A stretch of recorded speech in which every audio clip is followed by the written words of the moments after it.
ঢাকায় সিনেমার জনপ্রিয় চিত্রনায়ক আরিফিন শুভ এবার বলিউডের আঙিনায় নিজের রাজকীয় অভিষেক ঘটাতে যাচ্ছেন। দীর্ঘ ৩ বছরের প্রতীক্ষার কঠোর অডিশন প্রক্রিয়ার পর আগামী ১৯ মার্চ ওটিটি প্ল্যাটফর্ম সনি লিভে মুক্তি পেতে যাচ্ছে তার অভিনীত political thriller series jazz city.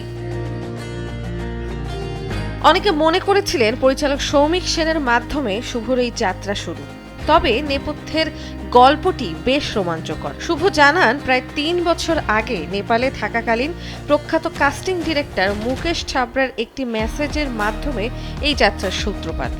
এরপর টানা ২ বছর ধরে অডিও ভিডিও পাঠিয়ে এবং মুম্বাইয়ে সশরীরে অডিশন দিয়ে ট্রায়াল অ্যান্ড এরর পদ্ধতির মধ্য দিয়ে তাকে নির্বাচিত হতে হয়েছে।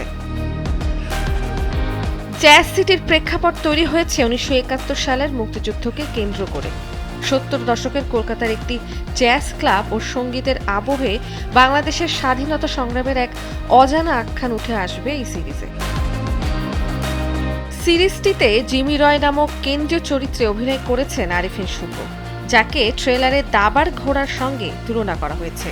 শুভর বিপরীতে রয়েছেন পশ্চিমবঙ্গের সৌরসেনী মিত্র।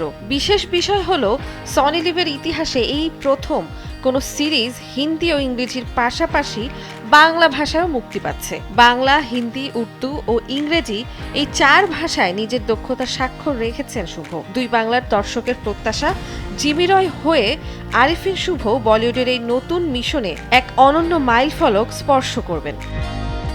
নন্দিনী আহসান, সময়ের আলো।